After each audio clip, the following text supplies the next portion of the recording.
Hello students, आज का जो वीडियो है वो है कंपटीशन मैथ का। तो मैथ्स में हम लोग चैप्टर चल रहे थे रेशियो एंड प्रोपोर्शन, यानी अनुपात तथा समानुपात, जिसका पार्ट 4 तक हो चुका है। तो जो नहीं देखे वो जाके पिछला वीडियो देख ले, उसमें हम लोग कुछ बेसिक क्वेश्चन को पढ़े हैं। ठीक है, तो आज का जो वीडियो है वो है पार्ट 5। इसमें भी हम लोग कुछ इंपॉर्टेंट क्वेश्चन को पढ़ेंगे जो कि एग्जाम में जिसका आने का चांस होता है वो क्वेश्चन आज होने वाला है। तो वीडियो के साथ बने रहेंगे। तो चलिए सबसे पहले हम लिख लेते हैं चैप्टर का नाम, रेशियो एंड प्रोपोर्शन।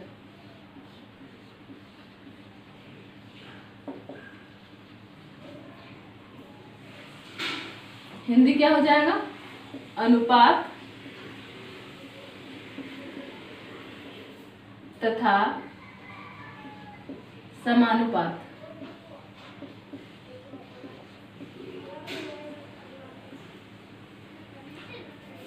आज कौन सा पार्ट है? पार्ट 5।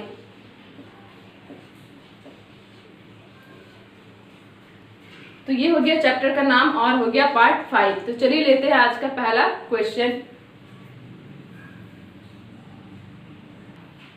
तो ये हो गया हमारा पहला क्वेश्चन। ठीक है, तो हम लोग एक बार क्वेश्चन को पढ़ लेते हैं। दो संख्याएं 1:3 के अनुपात में है। यदि इनका योगफल 240 है तो इनका अंतर कितना होगा? ठीक है, इसमें ऑप्शन दिया गया है 120, 108, 100 और 96। ठीक है, यहाँ पे हम लोग क्या देख रहे हैं कि दो संख्याएं इतना के अनुपात में है। संख्या हम लोगों को नहीं मालूम है, अनुपात दिया गया है। ठीक है, तो हम लोग अनुपात को लिख सकते हैं 1x और 3x। ठीक है, 1x और 3x लोग लिख लिए।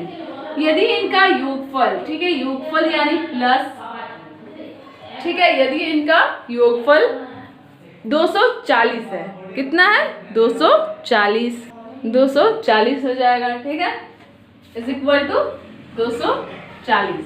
अब यहाँ पे योगफल 1x प्लस 3x कितना हो जाएगा? 4x हो जाएगा, बराबर 240। तो x बराबर क्या हो जाएगा? 240/4। इसको अब हम लोग काटेंगे। तो स्टार्टिंग 2 से करते हैं। 2 बार में गया 4, 1 बार में 2, 2 बार में 4 और 0। 60 बार में कट गया 240, यानी x का जो वैल्यू है वो कितना आ गया? 60 आ गया। अब यहाँ पे बोला गया है कि इनका अंतर कितना होगा। हम लोग x का वैल्यू ले आए, तो 1x क्या हो जाएगा? यानी 60 गुना 1 हो जाएगा, बराबर 60। 3x क्या हो जाएगा? 60 गुना 3 हो जाएगा, कितना हो जाएगा? 180। ठीक है, यहाँ पे कहा गया है कि इनका अंतर कितना होगा। अगर योगफल कहता तो हम लोग इसको जोड़ देते। कहा गया है अंतर, यानी माइनस करना है। 180 से घटाएंगे हम लोग 60, तो कितना हो जाएगा? 0। 8 से 6 गया तो 2 और 1 का 1, यानी 120 आ जाएगा अंतर। ऑप्शन नंबर हो जाएगा ए सही। ठीक है, तो ये हो गया हमारा पहला क्वेश्चन। अब हम लोग आते हैं नेक्स्ट क्वेश्चन पे। तो ये हो गया हमारा दूसरा क्वेश्चन। किसी व्यक्ति की आय तथा व्यय क्रमशः 11:10 के अनुपात में है। यदि प्रति वर्ष वो 9000 की बचत करता है तो उसकी मासिक आय कितनी है? ऑप्शन में दिया गया है 8000, 8800, 8500 और 8250। तो यहाँ पे सबसे पहले हम लोग ये कर रहे हैं कि ये जो 11:10 है, ये क्या है? ठीक है, ये क्या है? यहाँ पे बताया गया है कि अनुपात में है। ये जो 11 है वो है आय, ठीक है, और ये है क्या? व्यय है। आय यानी उसका इनकम और व्यय यानी एक्सपेंडिचर।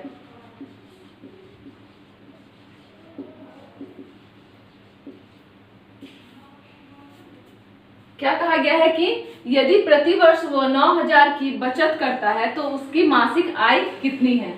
अगर हम लोगों को इसमें से निकालना है बचत, तो हम लोग क्या करेंगे? वो जितना भी इनकम किया उससे अगर हम लोग उसका खर्च को घटा देते हैं तो क्या होगा? वो जितना बचा रहा है वो आ जाएगा। तो 11x माइनस 10x हम लोग कर देते हैं। 10x तो कितना हो जाएगा आंसर? x हो जाएगा। ठीक है, या फिर 1x कह सकते हैं। तो वो जितना वो जितना इनकम किया है उससे अगर हम लोग उसको खर्च को घटा देते हैं तो उसका बचत आ जाता है। 1x जो आया ये है मासिक, ठीक है। अगर 1x यानी सिर्फ हम लोग x मान लेते हैं, ठीक है। x अगर 1 महीना का है तो 12 महीना का करने के लिए हम लोग क्या करेंगे, 12 गुना कर देंगे यानी 12x। ये हम लोग क्योंकि यहाँ पे 9000 जो है वो 1 साल का दिया गया है, ठीक है।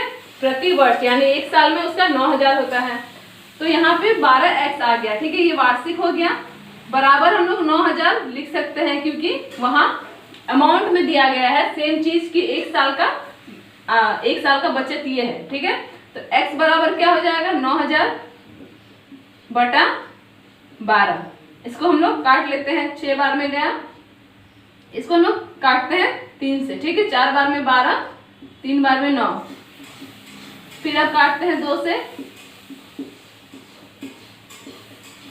कितना आ गया 750। ये 750 क्या आया, x का वैल्यू आ गया 750। अब यहाँ पे कह रहा है तो उसकी मासिक आय कितनी है, ठीक है। मासिक आय कहा गया, तो आय हम लोग क्या मानेंगे थे, 11 को हम लोग आय माने थे, यानी 11x को हम लोग माने थे आय, इनकम माने थे। तो क्या हो जाएगा 11 गुना 750, ठीक है। 11 गुना 750 हो जाएगा। अब हम लोग इसको गुना करेंगे तो कितना आ जाएगा, गुना कर लेते हैं, 750 गुना 11, 057, 057, 0 हो गया, 5 यहाँ पे 7 और 5 को जोड़ेंगे तो 12 का 2, हाथ में 1, 8250, ठीक है। उस व्यक्ति का मासिक आय कितना है, 8250। तो ये पूरा कॉन्सेप्ट क्लियर हो गया होगा। इसी तरह से हम लोग एक और क्वेश्चन लेते हैं, आते हैं अपना नेक्स्ट क्वेश्चन पे। तो ये ले लिए हम लोग अपना नेक्स्ट क्वेश्चन। क्या कहा गया है, यदि 1000 को a तथा b में 3:2 के अनुपात में विभक्त करे तो a का हिस्सा क्या होगा। ऑप्शन में है 280, 370, 600 और 500। इसमें ये जो 1000 है, ठीक है, ये 1000 दो लोगों में बांटना है। किसमें बांटना है, a और b में बांटना है, और इस तरह से बांटना है कि वो दोनों का अनुपात कितना होना चाहिए, 3:2। तो हम लोग सबसे पहले a का देखते हैं कितना हिस्सा होगा। पिछला वीडियो में बताया गया था कि कैसे बांटा जाता है, ठीक है। किसी भी राशि को अनुपात में कैसे बांटा जाता है वो हम लोग पिछला वीडियो में सीख चुके हैं। तो a का हिस्सा यहाँ पे क्या हो जाएगा, टोटल अमाउंट कितना है, टोटल राशि कितना है 1000। यहाँ पे हम लोग लिख लेते हैं a अनुपात b का हिस्सा यहाँ पे क्या है, 3:2, ठीक है। हम लोग निकाल रहे हैं a का, टोटल अमाउंट कितना है 1000, निकालना किसका है, a का। a का अनुपात कितना है 3, बटा में क्या हो जाएगा, दोनों का जोड़ के, 3 और 2 कितना होता है, 5 होता है। इसको हम लोग काटेंगे, 2 बार में गया 10, 0 0 लग गया, 600 हम लोग का आ गया a का हिस्सा, ठीक है। यानी ऑप्शन नंबर सी हो जाएगा हम लोग का करेक्ट। यहाँ पे एक सवाल आता है कि अगर a को 6000 मिल रहा है तो b को कितना मिलेगा। तो हम लोग क्या करेंगे, सिंपली 1000 से 600 को माइनस कर देंगे, यानी b को कितना मिलेगा, b को मिलेगा 400। अगर किसी को डाउट है तो वो इस तरह से भी निकाल सकता है जैसे हम लोग a का निकाले, ठीक है। 1000 हो गया टोटल, निकाल अब किसका रहे हैं हम लोग, b का निकाल रहे हैं।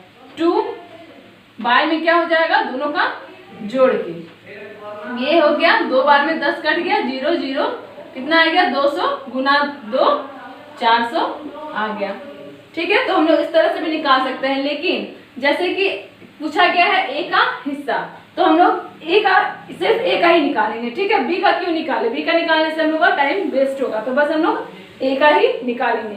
तो ये समझ में आ गया। अब हम लोग आते हैं अपना नेक्स्ट क्वेश्चन पे।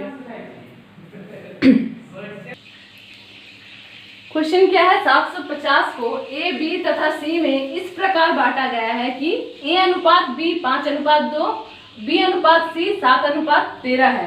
इनमें से a का भाग कितना है। ऑप्शन में है 630, 320, 150 और 350 है। पिछला क्वेश्चन में हम लोग क्या देखे थे कि a और b का बस दिया गया था अनुपात, एक राशि को हम लोग दोनों में बांट दिए, लेकिन इसमें क्या है, a b का दिया गया है और bc का दिया गया है। सबसे पहले हम लोगों को a अनुपात b अनुपात c निकालना पड़ेगा, और वो कैसे निकाला जाता है, एंड रूल से। तो सबसे पहले हम लोग अनुपात निकाल लेते हैं। ए बी कितना है 5:2। बी सी कितना है 7:13 है। तो जो एन रूल को नहीं जानते हैं कि एन रूल कैसे होता है, वो जाके पिछला वीडियो में एन रूल को देख ले। तो हम लोग निकालते हैं। अब यहाँ पे हो जाएगा 5:2। ए बी का हो गया, बी सी को बी की जगह ही रखेंगे। अब करेंगे हम लोग गुना, ठीक है। 7 पचे 35, 7 दूना 14 और 13 दूना 26। अगर ये कट रहा है तो इसको हम लोग को काट लेना है। क्या कोई ऐसा टेबल है जिसमें 35 भी कट जाए, 14 भी कट जाए और 26 भी कट जाए? तो ये नहीं कटेगा। तो अब हम लोग क्या करेंगे कि अब जो अमाउंट है हम लोग का 750, उसको ये तीनों में डिवाइड करेंगे। निकालना हम लोग किसका है, ए का निकालना है, ठीक है। तो ये आ गया ए बी और सी, हम लोग निकाल लिए ए बी और सी का अनुपात। टोटल अमाउंट है 750। निकालना किसका है, ए का। ए का निकालना है। टोटल में क्या हो जाएगा, ये तीनों का जोड़ के, तो जोड़ लेते हैं हम लोग 26 प्लस 14 और प्लस 35। 6 4 10 5 15 5 6 7, ठीक है 75। अब इसको हम लोग को काट के छोटा करना है। काट लेते हैं हम लोग 5 से। 7 बार में जाएगा, एक बार में 5, इधर 25 हो गया 5 बार में। फिर ये जाएगा 3 बार में, एक बार में 5, 5 बार में 25 और 0, फिर 5 बार में 50 और एक 0, यानी 350 हो जाएगा ए का भाग, ठीक है। 50 गुना 7 कितना हो जाएगा 350, यानी ऑप्शन नंबर डी हो जाएगा सही।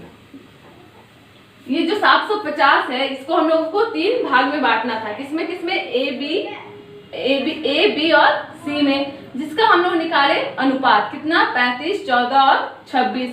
तो 750 में ए को कितना मिलेगा, ए को मिलेगा 350, ठीक है। ये पूरा क्लियर हो गया होगा। इस तरह का बहुत सारा क्वेश्चन हो चुका है और इसी तरह का एग्जाम में आने का चांस भी रहता है, तो अच्छे से एक बार देख लेना है। तो आज का वीडियो यहीं पे समाप्त होता है और इसी के साथ आज ये जो चैप्टर है रेशियो एंड प्रोपोर्शन, ये इसका 5 पार्ट हो चुका है और जितना भी क्वेश्चन आने का चांस है एग्जाम में सारा हो चुका है। तो ये चैप्टर भी समाप्त होता है। अब अगला वीडियो में हम लोग एक नया चैप्टर के साथ आएंगे।